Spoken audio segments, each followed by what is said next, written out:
Hello, everyone, and welcome to Police Off the Cuff, Real Crime Stories. I'm your host, retired NYPD Sergeant Bill Cannon, a 27-year veteran of the NYPD. You know, I just cannot get away from this Mica Miller story. The pastor's wife from Myrtle Beach, South Carolina, who it appears, met an untimely death by suicide.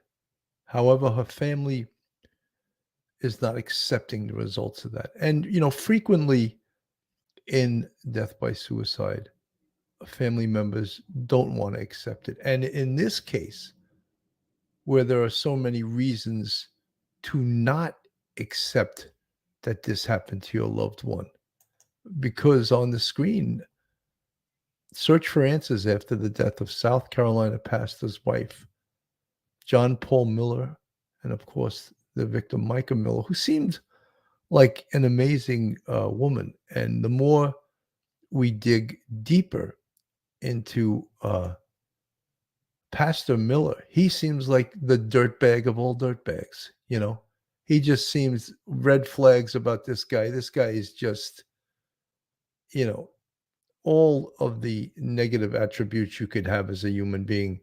This guy possesses them. And Mica Miller, trying to get her life together, filed for divorce. And then a Pandora's box of abuse, stalking, allegations against this guy, John Paul Miller, a man of the cloth. I always say that, a man of the cloth, but yet he's not a good guy. Absolutely not. You know, and him and his attorney are trying to get out in front of this. Guess what? You can't undo things that you've done in the past. You are who you are. So when he laughingly says, I never abused my wife, it's just an absolute joke. You're also not supposed to lie, dude. You're a pastor and you're a liar. You're a big time liar. Because we have documented proof that you've abused your wife. We have video proof that you've abused your wife. And then you stand there and then your lawyer puts out a letter. Oh, stop talking about your client's a dirtbag. You know? So he has to live with who he is now. And as for the family of Mica Miller, I really feel for them. And as I said, frequently in suicides, family members do not want to accept that this occurred. And in this case, where there's so many reasons to believe that something else happened, I really understand the way they feel. And this investigation, of course, is not over. And for those of us who have been following this, we truly hope that the FBI, along with the U.S. Attorney's Office, comes up with something that can put this guy on the right in jail, because that's where he deserves to be, you know? And even all the dirtbag things he's doing now behind the scenes, trying to move property, trying to move money. What a dirtbag and a half, you know? Do you think everyone's stupid in this world? There's not attorneys and forensic accountants that can find out what clowns like you do. You know, here he is. Again, I keep saying man of the cloth, but he knows how to protect his money, right? He knows how to protect his dead presidents.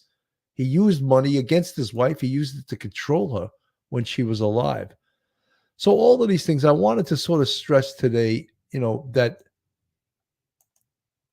search for answers after the death of South Carolina pastor's wife.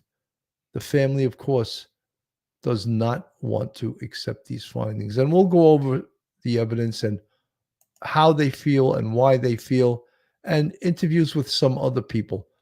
So, folks, hang on to your hats, hang on to your chairs, hang on to your wig or your toupee, whatever you have. And I don't want to go there with the dentures, but hold on to everything, because you're about to enter true crime from a police perspective.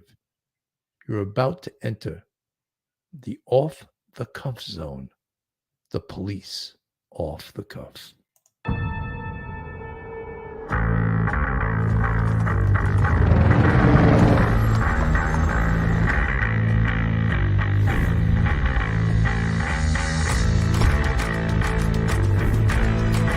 There has to be some common sense. Yes, sir. They have the car stopped at 10th and Ranch, Michael Byler. We still don't know who pulled the trigger.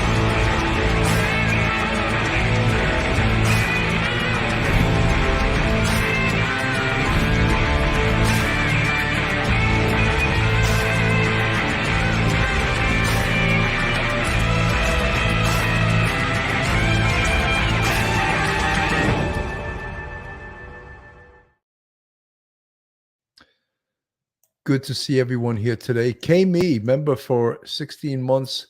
Love this channel. Justice for Mica. K-Me, thank you so much for joining the channel. I see Wilesy Pony in the chat. I hope your hubby's doing well. And we said prayers for him, and it seems like it went smoothly. And I see you smiling there. I know you're always smiling anyway, but I'm glad he's going to be okay.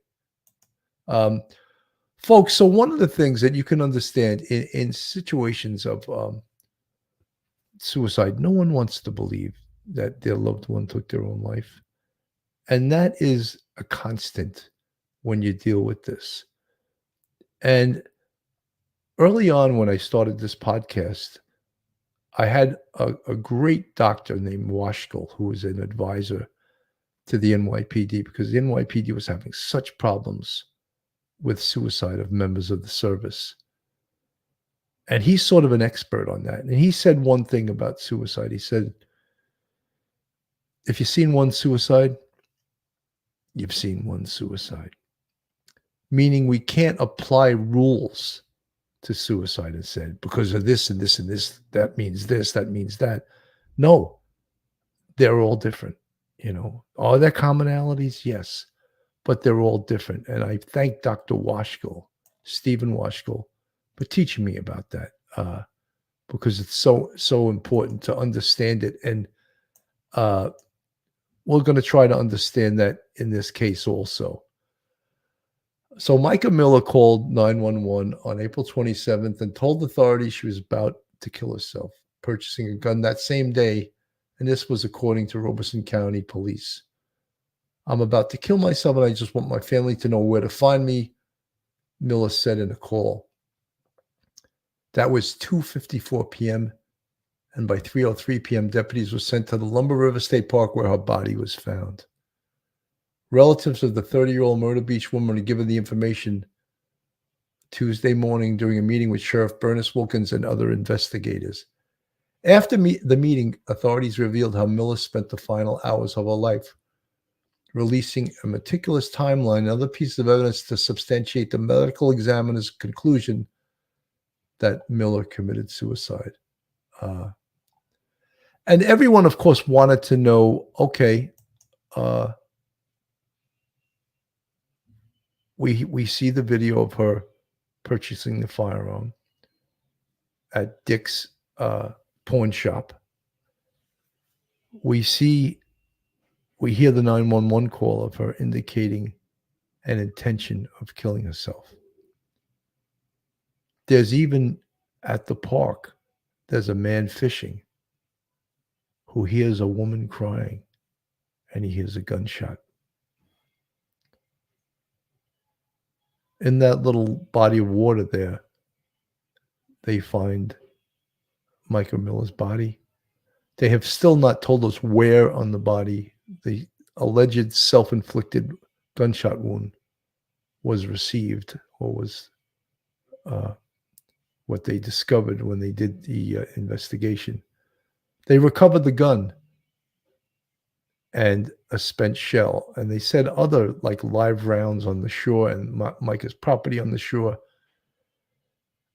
And then what the family, you know, when they're doing their own little investigation and they're not believing this, is that they say she floated downriver, and they can't understand that because there was no current. So they're not really doing what's a professional investigation, and after the fact, difficult to do. And one of my biggest pet peeves about this case was that there was no autopsy, and I think that's unforgiving to do that in a case of a suicide. Emily Hayes, I've been suicidal because of coercive control. There seems no way out at the time. It is torture the way these people control. I am taking power back by knowledge. This is like a class for me. Emily, thank you for that. And Emily, don't ever think of suicide as a solution to anything. It's not, never, ever, ever, ever a solution. So yeah, we learn these things, but again, the family cannot accept this because there were so many red flags going on in regards to John Paul Miller, the pastor. This dude was stalking her. She had an order of protection. I didn't even realize that. I have the document that I'll show you later. He tortured this poor woman. So naturally, when you hear that she took her own life, you don't want to believe it, because she had even told friends that if something happens to me, John Paul did it. So, right, Rosalind in the chat, if she told them, if I die, it isn't my hand. So she was fully prepared to get on with a new life. She had filed for divorce. She was looking forward to her new life. She had filled up her car with gas. Those are usually not the actions of someone who intends to take their own life. They're not thinking of the future, because if they're going to take their own life, they're just thinking of the here and now. However, as Dr. Stephen Washkill said, if you've seen one suicide, you've seen one suicide. So we can't 100% draw conclusions from Mica's actions prior to that said, oh, see, there's no way she did it because she was planning for the future. We can't just take absolutes. You can't ever look in any type of investigation with an absolute. Encyclopedia of True Crime and the Unknown. I've been in a relationship like this for many years, not knowing evil people like this existed. Been free 3 years, but was driven to suicidal attempts twice during a relationship. It feels hopeless. Encyclopedia of True Crime and the Unknown. I love that people in this chat reveal some of the pain in their life, because I think it's almost therapeutic. And a lot of you guys in the chat have helped each other with that. And I'm really, if I can be a conduit for that, I feel really good. Like I'm doing my job. I'm still doing my job. Deb C in the chat, I heard she had journals of what he's been doing and he's looking for them. This guy is such an absolute dirtbag. I mean, I just cannot, my disdain for this guy. And one of the things I will say right on this show, right out, anyone that goes back to that church with him as a pastor is out of their mind. You're going to follow this guy? This guy's a registered dirtbag. I mean, you cannot, I just can't, you are a master of your own destiny. You can do as you please. But I just cannot understand how anyone could follow this guy. The family doesn't believe Mica killed herself. Listen to Banfield here. 2 weeks ago, the investigators released a video of Mica alone buying the handgun that fired the fatal shot. And they also released that 911 call in which Mica announces her plan very calmly to the operator to kill herself, wanting the operator to know the location so her family can find her. But that is still not enough for Mica's family to accept that she and she alone, the troubled wife and apparently abusive South Carolina pastor, is responsible for her own death. The family says this new exclusive video of the exact spot where Mica died proves that she could not have shot herself, citing the lack of current that's moving the water and the position of the bullet casings. Tonight, we're also hearing from the very last person to see Mica alive. He's an employee at a gas station where Mica stopped on her way to the North Carolina park, where she was eventually found dead. News Nation's investigative correspondent Rich McHugh has been on this story and breaking a lot of leads. He joins me now with that last part. So let's talk a little, Rich, about... I just want to say something about the family doing a post investigation on this after the Robeson County police and the medical examiner had responded to the scene. how are they And look, I fully understand they are in trauma, they're in mourning. They don't want to believe this.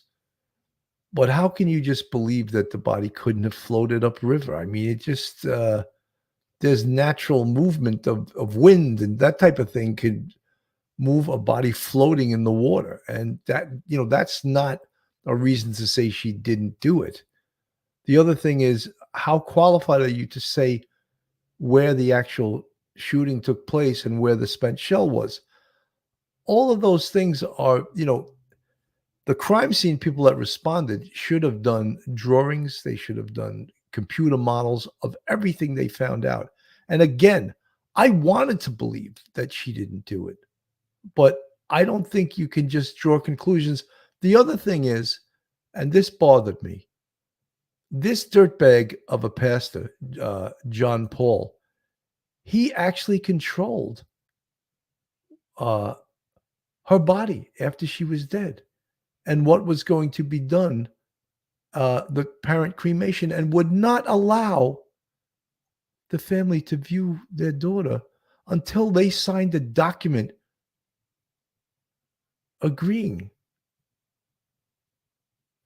to dispose of the body through cremation. And they signed it. They should have never signed it. That was the time they should have had an attorney slap a restraining order on him and not allow him to do that. So now to complain that, now they're doing the investigation, it's late. It's late because they needed to. And look, they were in trauma. They were in mourning. Maybe they don't have the money to hire an attorney, but they needed to slap a restraining order on this guy then, because then there was no autopsy. Even the family could have hired their own pathologist to do an autopsy, but they didn't do that. So now trying to do this investigation when the most important piece of evidence, the body of Mica Miller, has been cremated, very difficult. Very, very difficult now. So you have to, and I'm not saying that the medical examiner who responded to the scene, I'm not saying his conclusions are incorrect. They're probably correct. However, why not slam the door on any questions by doing the most thorough? And I don't know, has anyone here seen the crime scene report on this investigation? No, because it's not out. It's not released. So maybe their conclusions are 100% accurate, but they haven't released them. So this allows everyone, because of the relationship she had with this dirtbag here, John Paul Miller, it allows everyone to fill in the blanks, to look of what he might have done in this case. And that Mica had said if she dies, he was involved. He's even with his estate. You look up on the screen, Mica Miller's estate documents claim irregularities, attempt to hide assets. So this, again, dirtbag that's never mistreated his wife, never did anything. He's a wonderful guy. He's trying to hide his assets now. Yeah, we believe you, Reverend. Hide your assets from your wife, who committed suicide over you. You caused her to do this. And now, you're putting messages out there with your attorney and yourself, PR, I never mistreated my wife. But there's documents that show that you did. There's video that showed that you did. So stop lying. Stop lying. The video that you have of that exact spot where Mica was found dead. Last night you showed us the fisherman and the exact spot where he found her things, and it is not the same as where her body was found. What is significant about the spot where her body was found? Well, this is video that was provided by her family to us, and it basically shows, if you're looking at the video on screen left at the very top of the video, this is where authorities say were the shell casings, multiple shell casings, and a live round, and where she ultimately took her life. Where the flowers are downstream, this is not even a stream, this is stagnant water. That is where her body was found. And her family's position is that, look, this water is not moving. This is stagnant. There's no way her body came all the way down from up on the screen left all the way down to over here. Now There is a way. There is a way, and it's called the wind, and it's called the currents can even. They say there's no current, but even in water that's stagnant, you're not getting, for the most part, stay in one place unless you sink to the bottom. So I don't know who is telling them that, but that's where it's not a real accurate way to look at things. Now, one of the things that I'm a little bit concerned with, and it probably can be explained too, why was there a live round on the ground? Is it possible that Mica slid the slide back, thus ejecting a round to make sure the gun was cocked before she pulled the trigger? That's an explanation from how a live round could have got out on the ground. One of the things, and also consistent with suicide, if it's a suicide, there should just be one shot, obviously, because if it's the kill shot, and I hate to be this graphic, but I one time went to a suicide of a 15-year-old boy, and we were concerned because there was 2 gunshots, and he chickened out the first one, and he pulled the gun away. The second one, he did it. It was horrible. It's a horrible 15-year-old kid. He broke up with his girlfriend, 15 years old. And guess where he did it? In the stairwell on the floor where his girlfriend lived. So to a 15-year-old, or to anyone in trauma, that made sense. He wanted her to see all the pain she was causing him, you know. So I'm just talking about in the investigation of suicides. And again, if you've seen one suicide, you've seen one suicide. Go back to the investigation here. still don't know where, in relation to this, to where we were last night outside in the boat, where exactly this is and where this part meets. But this is deep into this area, this cypress forest that the family walked there. They said that to get there, you had to walk through knee-deep water for 20 to 30 feet. Talked to her friends. They said Mica would not do this. She was wearing her work outfit. None of this makes sense. The family's saying, look, this is evidence that she did not, they believe this is staged. She did not take her life, Ashley. It's fascinating. I keep saying the same thing. I would never wade into something like that. I'd be afraid of gators or critters or something, or filth. I would This just is be, gator country. But then again, this is gator and snake country. Right. Yeah. And not only that, but, you know, it would just be, look, I get it. If you're going to take your own life, maybe you're not thinking rationally anyway, would be the argument against that. But it does seem so odd to wander out into that bayou, like body of water, to ultimately take your life. So let's, you know, but you guys, just for my own thoughts here, can you assign a rational mind, rational actions to someone who's about to take their life? So when we try to reason and say, oh, this doesn't make any sense, well, it doesn't make any sense to take your own life either, does it? Does it make any sense to do that? So why are we assigning, at least in the case of Banfield here,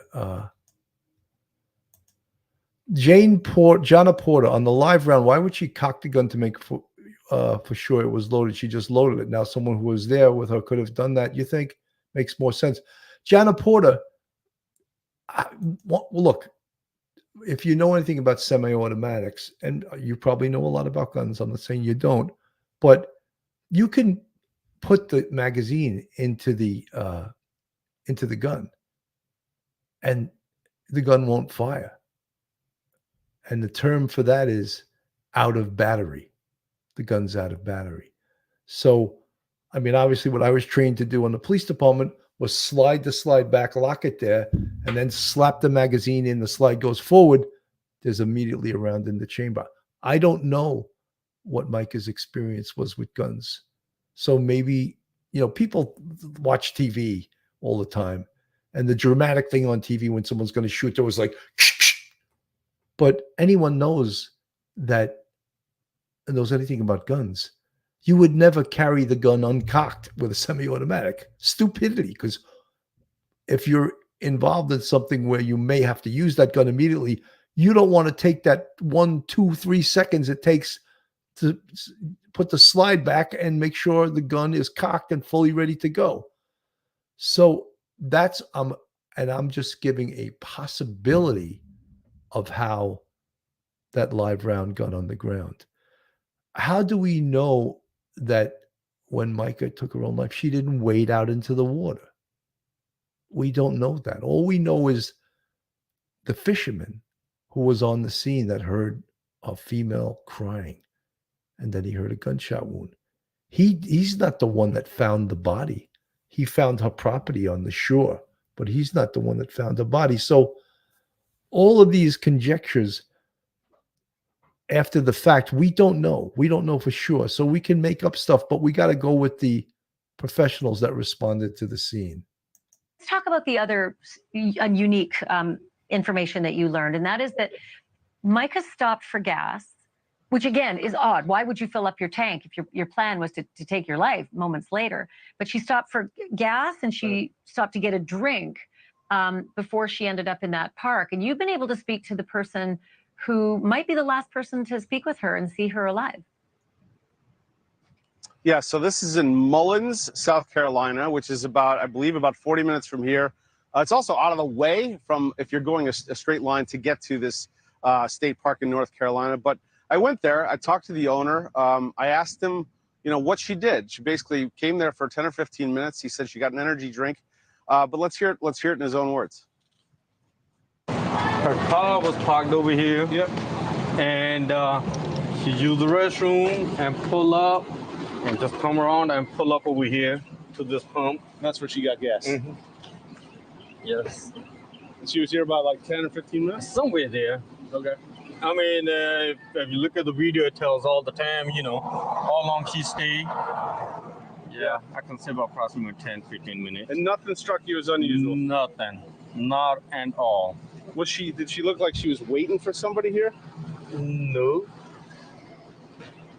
Not at all. She got the drink, came outside, used the restroom, the party powder, got her gas, and she was left. Just an ordinary day. Nothing special, nothing, like just regular day, regular thing. Now, there's several things that are weird about this, Ashley. Number one is that it's in Mullins, South Carolina, which if you go from here, Myrtle Beach, to Lumber River State Park, it's like 25 minutes out of the way additionally. So why go there, number one, if you're going to Lumber River State Park? Number two, there's this discrepancy about receipts. People have compared receipts from the day she bought her gas and this energy drink. There were two different receipts. People don't realize that. There's not one, there's two. One for $25. They said they got a new receipt machine days later, and people are kind of losing their minds. He said, much ado about nothing. That is a non-issue. Thank you for watching. So, does that make anyone feel better? I don't think so. I mean, I want to read Becky Barnes from the chat. I can always learn things from you guys in the chat also. The issue is that it's also not normal to want to end your life. As someone with a failed essay, you're not thinking the way other people think. Water also in Christianity signifies washing away sins. Becky, what I'm saying is that Mica was in tremendous mental health trauma. And one of the things that we all have to accept is that she called 911. And with the 911 call, she said, we all know the call. Can you track my phone? Do you know where I'm calling from? And the operator, was talking to her on the phone, and she figured out where she was. And then Mica told her, because I'm going to kill myself. And I want my family to be able to find me. That, I know. And then there's a lot of you out there, and be suspicious. Always be suspicious. Right away jumped to AI, artificial intelligence. You can make a call like that and use someone's voice. I know that you could do that. I've heard it's happened to people. So Sherry Murray in the chat, everything he kept doing to her always says, "I'm so sorry. Please come back to me." Well, isn't that the way in domestic violence cases, that the aggressor is always sorry for all the things they do, and they keep doing it though, and they think they can apologize their way out of it. But you can't apologize your way out of it. After a while, the person is not going to accept your apology, as they shouldn't. So Hella A, sorry, but I don't believe for a minute there was no SA before 18. I grew up around creepos and entertainment industry as a teenager, just saying. So Hella, you know something? I don't believe that either. I think this guy went right after her when she was 14 years old, and maybe she just didn't tell her family. All the things we're learning about this guy, I put nothing, and I'm talking about John Paul Miller, the pastor. Emily Hayes, I wonder if she was on the fence. Gun for protection, gun for suicide. When you're in that state of mind, it's easy to be impulsive. It's like the straw that broke the camel's back. If she was on the fence, maybe someone could have talked her out of it. I don't know how. I didn't love the 911 operator's skills in that vein. I don't think she sensed that something bad was going on before Mica told her intention of taking her own life. And then I don't know how long the call lasted. Did Mica just hang up after that? Because that would have been the time and the place where the 911 operator would have been able to try to talk her out of it. And I don't know if she did that. But and I can't criticize it because I don't know all the facts about that. But I'm going to put a picture of the restraining order up on the screen. Let's see if we can actually get it bigger so you can see it better. The above-named defendant, John Paul Miller, the plaintiff through her attorney, Regina, will move before presiding judge of family court at the Horry County Courthouse on the 5th day after service hereof, as soon as, well, it's a whole written in legalese, of course. And she's requesting that she still has use and possession of the marital home and furnishings, and requiring defendant to be solely responsible to make timely payments as to the mortgage. So she's trying to make sure that the house that she's out of, that he's still paying for the mortgage. Granting the restraining order as to the person, property, and debt for the protection of the plaintiff as requested in the complaint. Persons restraining defendant from coming about, abusing, harming, harassing, communicating, threatening, or otherwise interfering with plaintiff. Plaintiff's immediate family members. So look, this was a restraining order issued against this guy, Pastor Miller, who apparently never mistreated his wife, according to him. Never mistreated his wife. So why then is she getting an order of protection against you if you never mistreated her? You know, says they separated on February 6, 2024 and lived separate and apart since that time. Plaintiff states that due to irreconcilable differences that they are no longer able to remain together in the capacity of husband and wife. Plaintiff is informed and believes plaintiff is entitled to order of this court awarding plaintiff a degree of separate maintenance and support, allowing the parties to live separate and apart, and seeks an order granting such release. So obviously, this is a whole order of protection, but also ordering him, Pastor John Paul Miller here, to pay her alimony, to support her, because they're breaking up. He was pretty much the sole support. I don't know if she got paid by the church for the work she did, but he was even not doing that.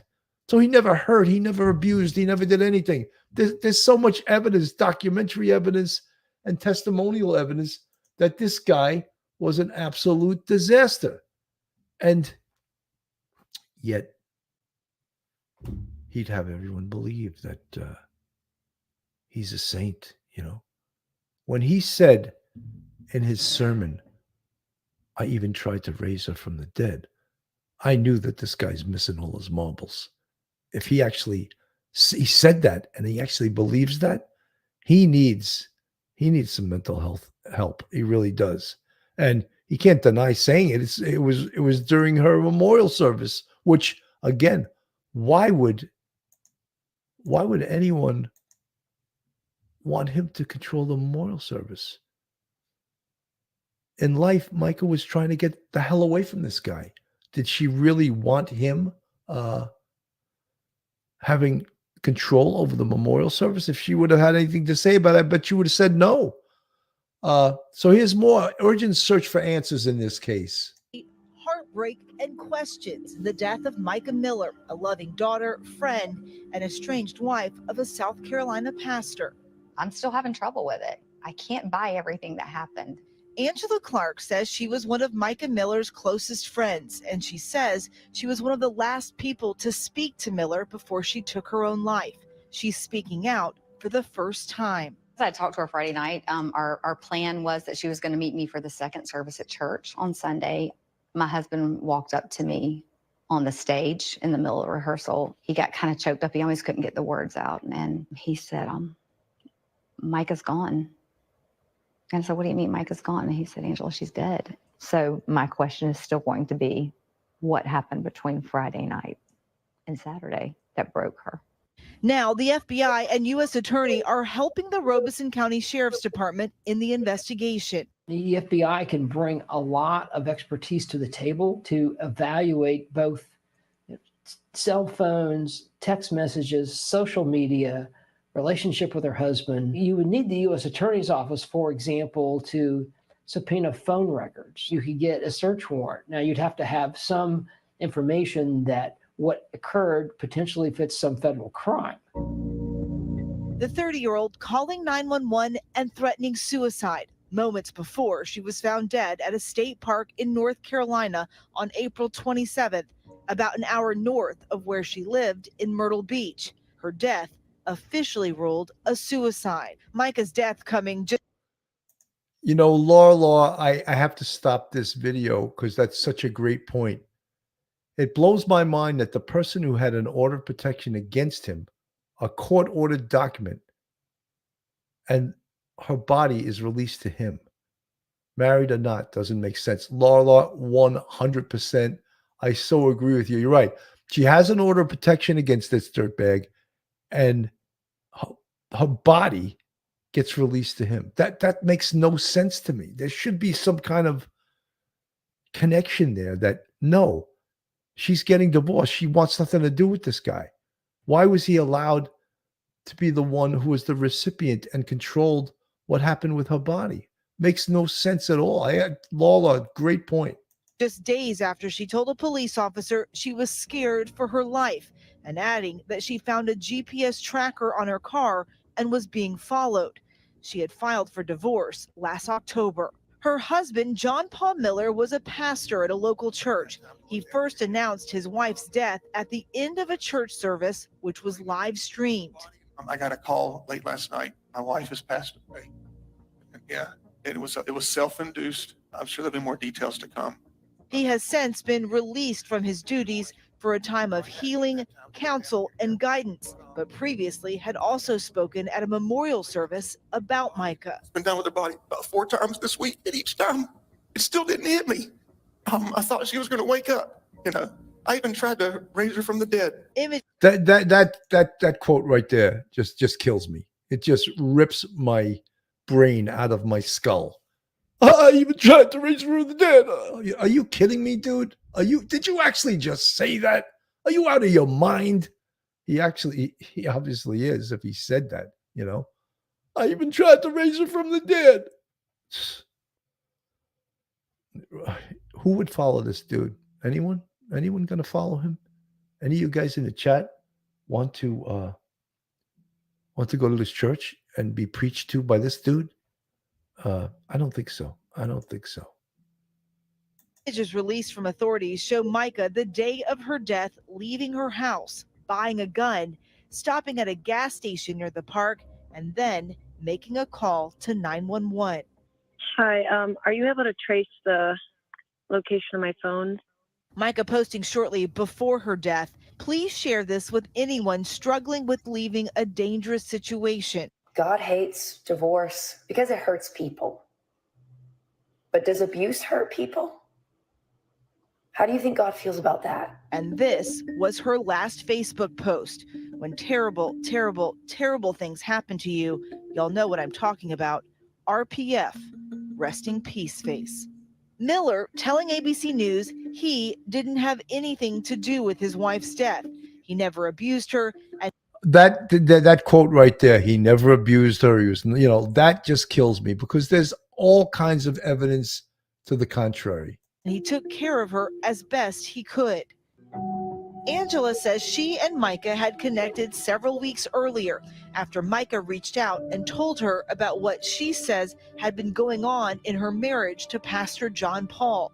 It was really disturbing abuse. There was every kind of abuse you can name: spiritual abuse, financial abuse, sexual abuse, the emotional abuse, the physical abuse. I couldn't wrap my head around it. Angela says it seemed that Mica was getting her life back on track after separating from John Paul. You could see some light coming back into her eyes, and she was in the Word, she was in the Scripture, she was getting counseling, she was doing all the right things, and I saw an excitement in her. Angela says that excitement made it so hard for her to process, even after visiting the state park where Mica's body was found. It was extremely heavy feeling walking that path. All I could think was, gosh, what was she thinking in these moments? For Mica's family, they say they are grateful for everything everyone has done to help, adding that they are aware of the FBI's involvement, but have no personal knowledge of the nature of any FBI investigation and therefore no comment. As the search for answers continues, Angela says she hopes Mica will be remembered not for her death, but for her life. Mica was a bright light. She loved God. She loved people. She was adventurous. She had the sweetest soul. She said, at this point in my life, I should have listened to God, and I don't think he intended me to be a pastor's wife. He intended for me to be a missionary, and that's what I'm going to do. I wish she was still here because she could have done so much good. Sad story. But the more we hear, the more layers of this onion they peel away. The more, look, I don't question the ruling by the medical examiner and the determination by the Robeson County Police that this was a self-inflicted gunshot wound. I do question how it was allowed to get that far, that the abuse that John Paul Miller piled upon her day after day and week after week, and nothing was ever done to him. That's the part that I think needs a lot more investigation, because he was allowed to get away with this and he was never arrested. He should have been arrested numerous times. Becky Barnes, when you get out of abuse, that you experience abuse and stalking, getting a divorce does not make the PTSD go away. Much like grief, the waves can come out of nowhere. Becky Barnes, thank you for volunteering that information. Folks, this is Police Off the Cuff, real crime stories. If you like real crime, true crime from a police perspective, then you're in the right place. And if you're not subscribed to us, go on our YouTube, hit that subscribe button, give us a thumbs up, ring that bell, hit the like button, share us with your friends and your family. If you want to contribute to us financially, we have a Patreon with 4 different levels, and we also have a YouTube channel membership with, count them, 5 different levels. Our channel members have been going up a great deal lately. I really appreciate that. All you people, new faces, new people in our audience that have become little off the cuffers, little police off the cuffers, and we appreciate every single one of you. And also, getting the word out and sharing our channel, sharing us with your friends and your family. This is such a tragic, tragic case. And what the question is, well, where do we go from here? Will they ever prove that this was not a self-inflicted gunshot wound? I think the determination by the Robeson County Police, and now with the FBI and the U.S. Attorney involved in the investigation, they will go over those findings with a fine-tooth comb. But let's not forget, one of the things they can never do is they can never do an autopsy because the body was cremated. And to me, I think that was a really big mistake. I want to just put this up on the screen again. This is about the pastor, and the abuse claims are just absolutely false. How could they even think that? I want to stop here and bring in News Nation's national correspondent, Rich McHugh. He knows a lot about these cases and how to investigate them. You may not know this, but Rich McHugh was Ronan Farrow's producer when they broke the Harvey Weinstein story. Okay, so Rich, the biggest issue has been all along the police reports about Mica saying that she was being harassed by someone repeatedly. Someone had put razors in her tire, a deflation device, a tracking device, had chased her from a gas station to a car dealership, and the name was redacted. And tonight you have information about that redacted name. Who is it? Well, we're going to show you a piece of video in just a moment, Ashley. First, some context, though, is that you gave some of it. Ashley, we FOIA'd these police documents. There's about a dozen of them. And this one document from March 11th paints a picture. And if we have video of that police document, I want to quote from it.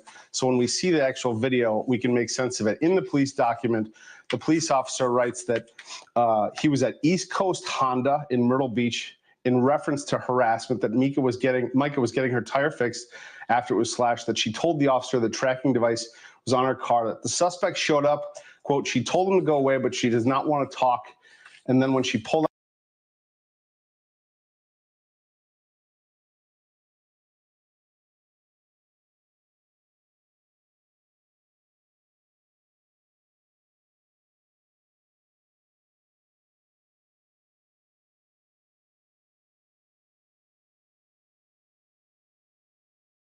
Perhaps he didn't get arrested because of his political connections, the powerful position he had in that community. And does that happen? Yeah.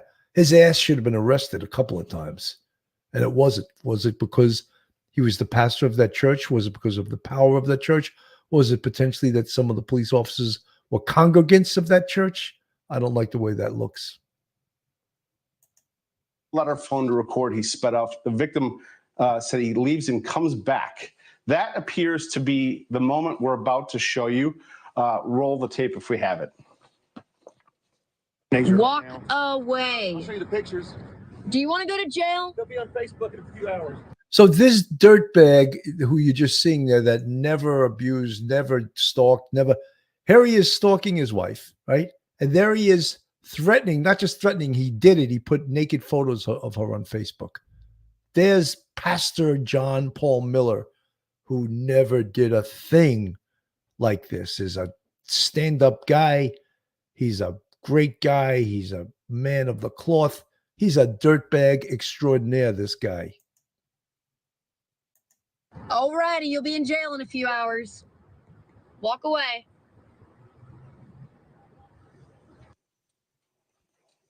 Now, that moment shows it's a window into everything that we've kind of been guessing between these two, the struggles that they've been having for the previous 2 years, it sounds like. But in the weeks leading up to her death, there were multiple police reports. And this was one of those contentious days where police were called twice. And this video kind of shows the nature of the relationship in that very moment. Now, my questions are here. Okay.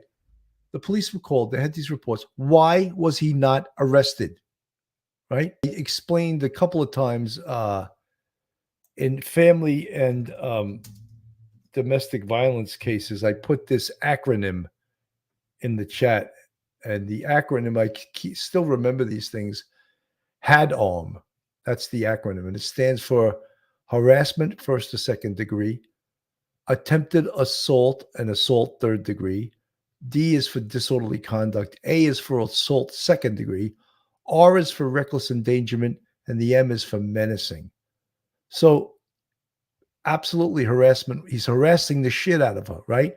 That's a violation. She's got an open report for this. Why was he not arrested? And that, I could say that ad nauseum. He obviously had some juice and prevented himself from getting arrested. He should have been arrested. Could have an arrest prevented this suicide? You bet. You bet it could have. Put this jackass in jail a night or two, and he's going to stop harassing her. He's going to stop stalking her. He's going to behave himself. It's laughable to me how now he's trying to hide the assets of the marriage. Yeah, dude, you're a stand-up guy. You're a good guy, So even in death, you're trying to torture this poor lady. Even in death. Natalie James, thank you for the $4.99 super sticker. Good to see you. Thank you for supporting the show. Let me get back to this from Banfield. It's worth saying he has not been charged with anything. Police have ruled this a suicide. So this is just context for an extremely troubled relationship, Ashley. Thank you for. Can they? But a lot of you guys have asked me, can they build a case against him now? I think what the FBI may be doing is, if they can't get you for one thing, they may be looking at something else. Irregularities in the church, other complaints against the pastor. Because I think because she is dead, and of course it seems as if it was from a self-inflicted gunshot.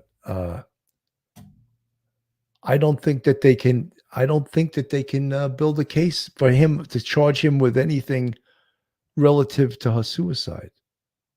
He drove her to it. Maybe in a civil court they could do something about that, but I don't think in a criminal court that they're going to have a chance to charge him with anything. And again, the family really believes that this just does not add up. We're hearing from family and friends of Mica Miller, the pastor's wife in South Carolina, whose death has been making national headlines. Miller's body found in a North Carolina state park. Authorities say she died of a self-inflicted gunshot wound. Her family and friends tell News Nation they do not believe that she died by suicide. They say they have video to prove it. Investigative correspondent Rich McHugh has the exclusive details. Good morning, Adrian. The case of Mica Miller here in Myrtle Beach has so many unanswered questions, but the video you're about to see raises even more questions for Mica Miller's family. Deep inside Lumber River State Park, after an extensive hike and through a stretch of knee-deep water, is this desolate backcountry where authorities say Mica Miller took her own life. This is video her family filmed when they visited. The theory of suicide does not add up to me, because you're telling me her body floated all the way down this stagnant water and her belongings were all the way up here. We had to walk down a trail, a separate trail, climb through all this mud and trees and fallen debris to even get to where her body was down the water. It's not like she could have, left her belongings and walked down the water and then committed suicide down here, and then somehow the bullets and everything stayed over there. So the bank where the bird boxes and stuff are is where the shell casings and such were found. And the gun was found forward of that, right in the water. And then her body was about 40 meters away, and the water doesn't flow at all. There's no way she would have floated 40 meters away from the edge. It is as if she was placed there. In surveillance footage we obtained through the Freedom of Information Act, you can see her leaving home, buying a gun, and stopping at this remote gas station. I went there and spoke with the owner. He saw Mica Miller that day. Did she look like she was waiting for somebody here? No. Not at all. She got the drink, came outside, used the restroom. The party fought her, got her gas, and she was left. Just an ordinary day.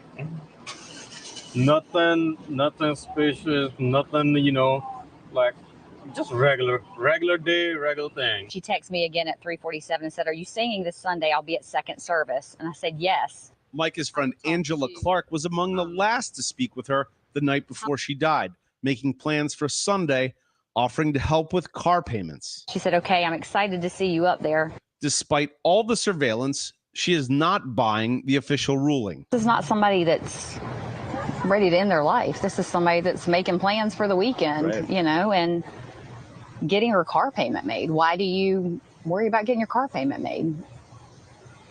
For that matter, why do you pay a lawyer $5,000 and file for divorce and have someone served? There's so many unanswered questions. Like I said, I can't wrap my brain around it. None of it. There's so much that just doesn't make sense. Her family agrees. It does not add up. So you do not believe she took her own life? I do not. I believe that it was all staged.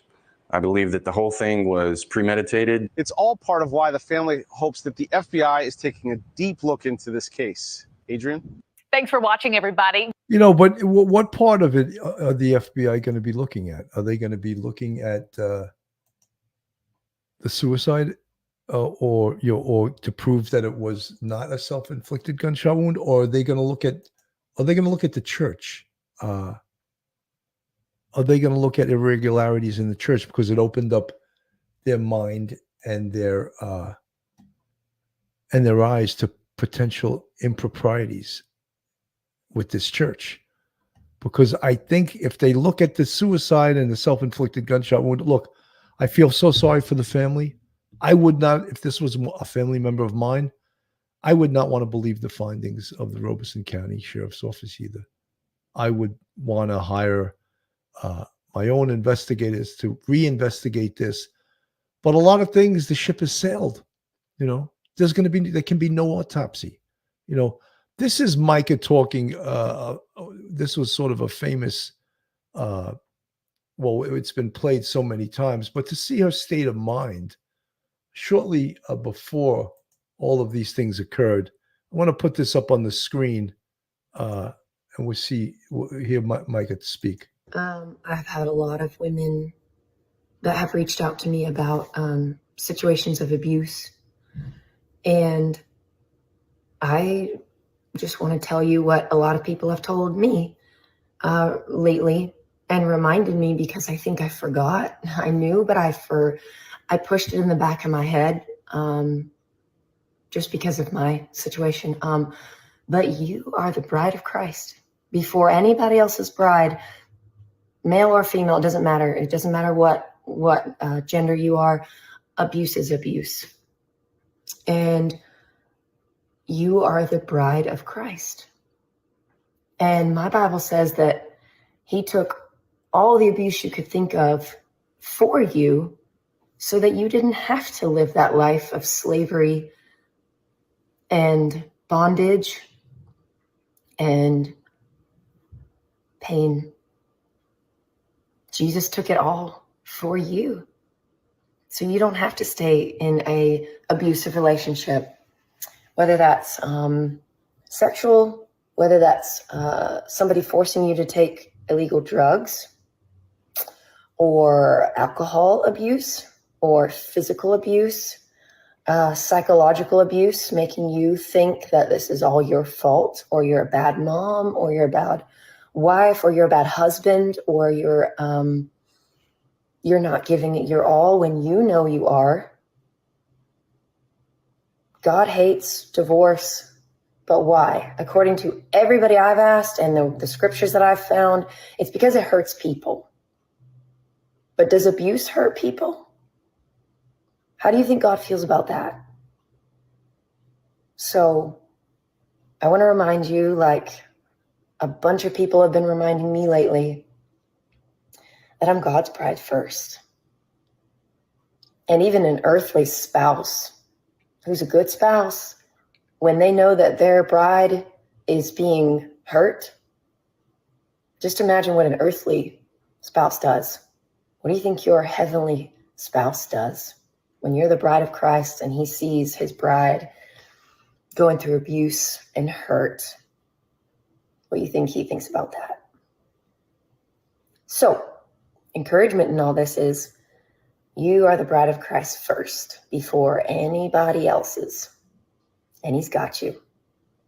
And he sees you. And he loves you. So we've heard that. We've heard this a few times. And again, you listen to that. Does she sound like a woman who's about to commit suicide? No. I'd say no. But again, I think she did. So I look, I'm not trying to take a vote on this, who thinks she committed suicide, who thinks that this was a staged suicide. I mean, we have to look at every possibility. That's what investigation is. And I don't know if a thorough investigation, because we want to say right now, well, why after the fact did they now bring the FBI in? Is it because there's been lots of complaints about this guy? Why is the FBI in after the fact? And I don't want to beat a dead horse, but why did they not do an autopsy? And I could keep harping upon that. And there's so many parts of this that would seem suspicious, but also, how did this dude, this John Paul Miller, who she had an order of protection against, was going through a divorce against, had filed 14 police, how was he allowed to have control of her body after she was dead? That's a question I have. You know, Banfield had Garagos on.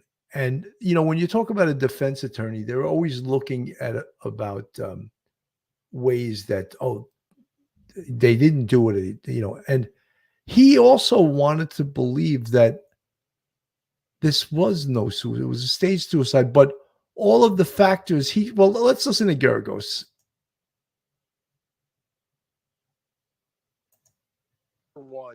If the police had not come out and said that, look, we've got license plate pictures, screen grabs that we've taken from the toll road. We have an alibi of where he had spent the night. He wasn't even in the jurisdiction. And and frankly, I was talking with your producer about it, if there wasn't the demonstrable evidence that she had purchased the gun, he would be, if not in custody, they would have already basically convicted him in absentia. And that's the worry in these cases. You're off to the races before you even start.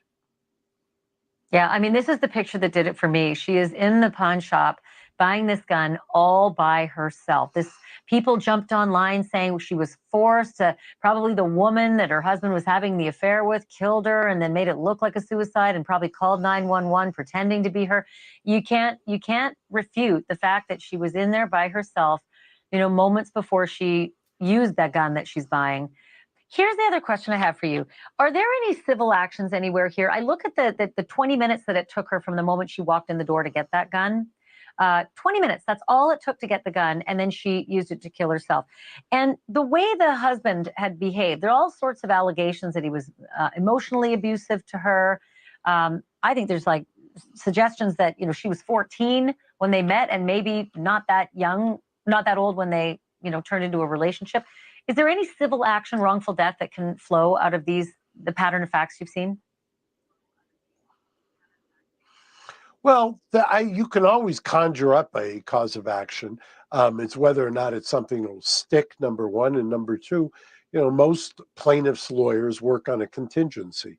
If there is a client who can come up with a cause of action, is there somebody who can pay? I hate to kind of rip off the Band-Aid of what civil justice is, but that is kind of the calculation. Yeah, it is.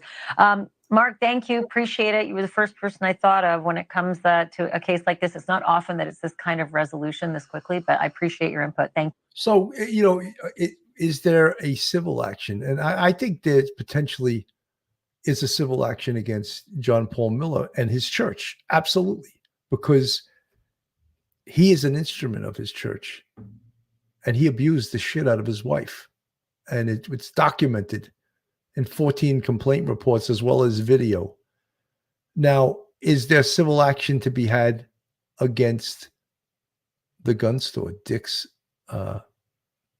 gun store, or the pawn shop, Dick's pawn shop, where Mica bought the gun all too quickly, it seems. We're not used to that in the North. People in the North, they want, of course, waits. They want you to have to wait, so they do a background check. In the South, you walk in and you buy a gun and you're in and out of there very quickly as compared to the North. Just to give you a quick aside, it's gotten so crazy up here in the North, in New York, where I live. They're so anti-gun that me, a retired NYPD police sergeant, 27 years of service, exemplary career, stellar career, a clean record in everything. If I go to buy ammo, I have to wait. They have to do a background check for me to buy ammo. And I have not only a carry permit, but I have HR 218, which allows me to carry in the entire nation, every state in this country. So I have both of those. And yet, if I go into a gun store, they have to do a background check on me in order for me to buy ammo. That's the psychosis of the anti-gun lobby. And I know there's a lot of on the other side also, but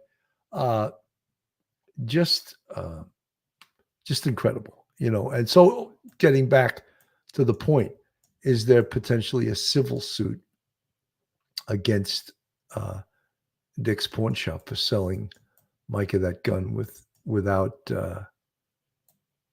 any real checks on her background? Happy. I think something happened during the night that pushed her to feel hopeless and scared. He had something over her head and threatened her. FBI, please look into the church. I think they're going to, Happy. I think you're going to see a deep dive into the records of that church. Heather, whatever, good to see you. I've lived in several places. There was always a shelter for battered women, and police helped me find out about them. Deb C.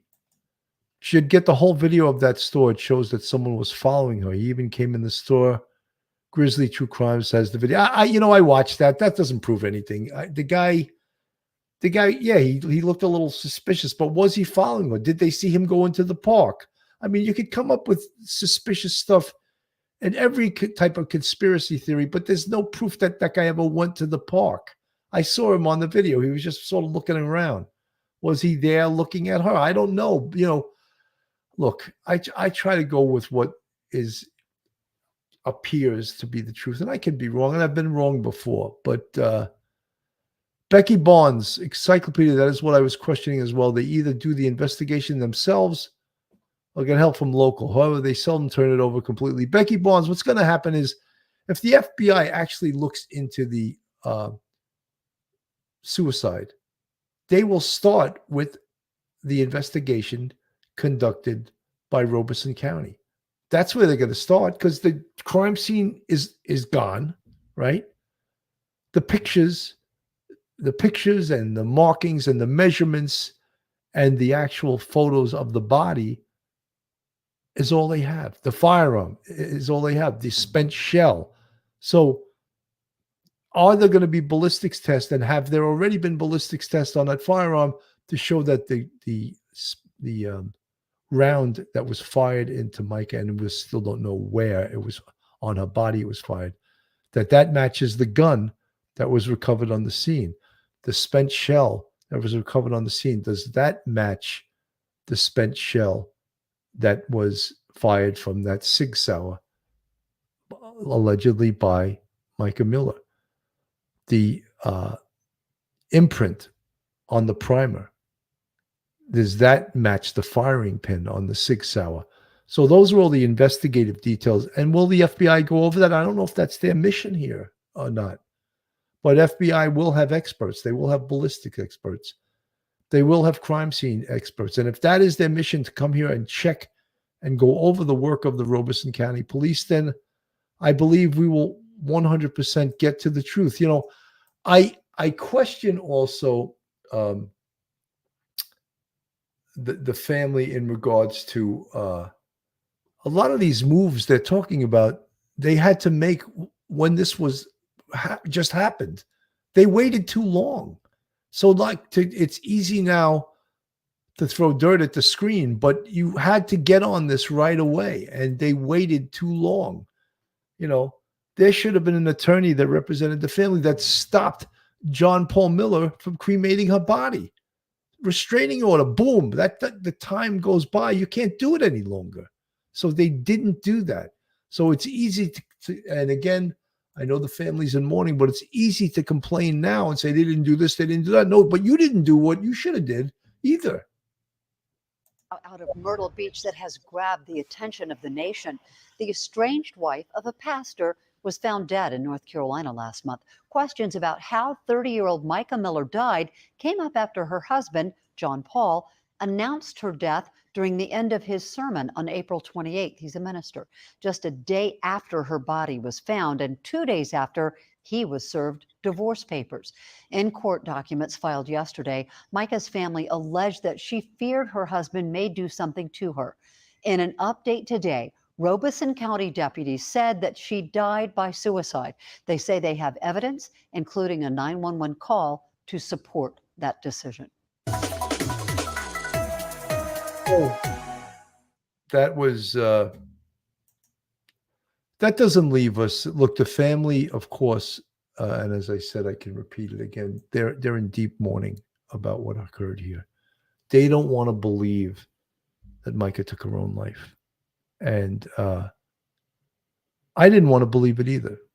I really didn't want to believe it. It's like when you cover these cases, maybe you do start taking sides, and I take sides based on the evidence and based on what I see. Someone was wronged here, and the person wronged was Mica, not John Paul Miller, who just keeps lying and has his attorney make statements, almost threatening statements. If you say anything badly, sure. You don't even have to say anything bad about it. The guy says bad things about himself every day. Daily devotions with Tony Girl. Her dad took pictures of her hand when he viewed her body. There was a bruise was there a bruise on her hand when she paid for her energy drink? Come on, work with me here. Daily devotions with Tony Girl. I don't know. I don't know the answer to that question. But again, it's way after the fact. And the other thing to note is that a bruise can only happen when you're alive. Dead bodies don't bruise. So just to if anyone was wondering that, that bruise had to have occurred while she was still alive. Let me see. Look in the chat. Jana Porter. All women are bipolar for 7 days of the month. Creature de Classy magazine. Grizzly is way off. I'm not going to comment on Grizzly's investigative or knowledge about investigations. She's got a successful podcast. That doesn't mean she knows what she's talking about. White Lightning 00. It's actually called Robeson County, but it's spelled Robeson. We all say Robinson. I thought I did say Robeson, like Paul Robeson, the singer songwriter. Love it. The apple doesn't fall far from the tree. In this case, Suhaila A. Heather, whatever. No doubt the guy took advantage of her vulnerabilities. I had one who left town to work, but had left alcohol around the house, and I was sober. He wanted to trap me. Hillary Murphy, the PD, made a statement that the FBI isn't looking into her death, but into other things J.P. Miller is involved in. How can they just ignore the holes in the investigation? Well, I think the FBI was sent there perhaps because of the outrage by the community. What this guy got away with, his wife. And so if they had a case or an allegation against him, they jumped right on it because people are outraged about what occurred here. And people are insisting that this was not a suicide, that this was a staged crime scene. And if there's evidence of that, I'd like to hear it too. People can say it, but let's see where the evidence is. Creature de Classe magazine. I'm sure there's plenty of evidence on their devices. Micah's best friend Already said JP indirectly admitted he was tracking Mikey on the day of her death. There's no doubt this guy's a genuine 100% dirtbag, you know, and he didn't learn his lesson because he was never arrested. He needed to be arrested. Arrests change behavior. I can say that. People that get arrested change their behavior because it's not a pleasant experience. White Lightning 00. Lumberton and Fayetteville, people call it Robinson. I don't know why, but we do. So when y'all say Robeson, I'm like, I've been saying it wrong all my life. While yet still today, good to see you. Thanks for doing this live. I popped in on a break, but got to head back to work. Good to see you all here reading chat. While yet still today, I love your moniker there. It's really cool. Daily Devotions with Tony Girl. Bill, her dad took pictures of her hand when he viewed her. Oh, I already read that. I'm sorry. Lizzie Herzberger. Bill, thanks for sharing your expertise and years of experience to cover this case. So heartbreaking to hear all these details. Thoughts are definitely with the family. Guys, that's Lizzie Herzberger, who has a book out called Behind the Blue Curtain. I'll put it up in the chat. And she has a tremendous story of her life herself. And I would advise you to go on Amazon and get her book. I met Lizzie I couldn't believe, I think it was about 2 years ago. And I had her on the show and I read her book. And it was a fascinating book. And it's about some bad secrets happening in the Amish community. And I read the book. I'm not going to give up the whole story. But soon a documentary is coming out on Lizzie Herzberger's life. And so I'd advise you to get the book Behind Blue Curtains, Lizzie Herzberger. And you can go on Amazon and get the book. So Hayla A, Bill, this case is never ending, like 60 cases in one. Father was sex traveler for sure. Yeah, that's what I'm hearing. There's a lot of allegations against this church. And this may be the straw that broke the camel's back. So hopefully we'll find out more. Creature de Classy magazine, the FBI and state attorney's office in North Carolina are investigating North Carolina. Have no reason to investigate the church. It's her death. Well, Creature de Classy magazine, we don't know that for sure. We don't know specifically why the FBI is here in the state attorney general. So we would all assume they're here to help out with the death investigation, but we don't 100% know. Guys, that's the name of Lizzie Herzberger's book, Behind the Blue Curtain, about her life growing up in the Amish community and some other things that I won't say on here. But if you want to read a very good book, sort of in the same vein as this stuff, that's a great book. Jana Porter became a YouTube member. Thank you, Jana, joining the Police Off the Cuff Real Crime Stories family. We're growing. We're getting bigger and bigger and bigger. And today, North Carolina, tomorrow, the world. I'm just kidding.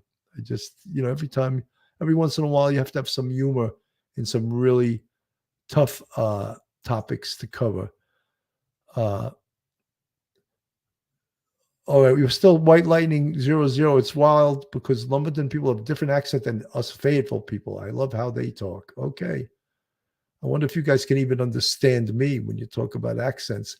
So, folks, that's our coverage for today. A lot of people are asking questions about this case, and of course, the family keeps insisting that this is not a self-inflicted gunshot wound, that it was a staged crime scene.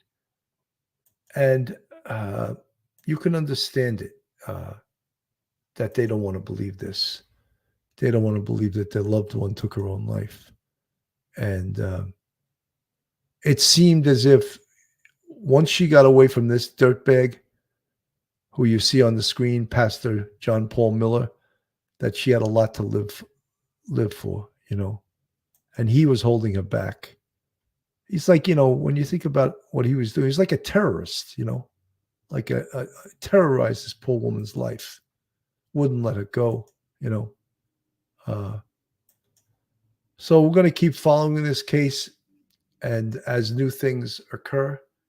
And I want to thank everyone that tuned in this afternoon, this evening, tonight, wherever you are in this world.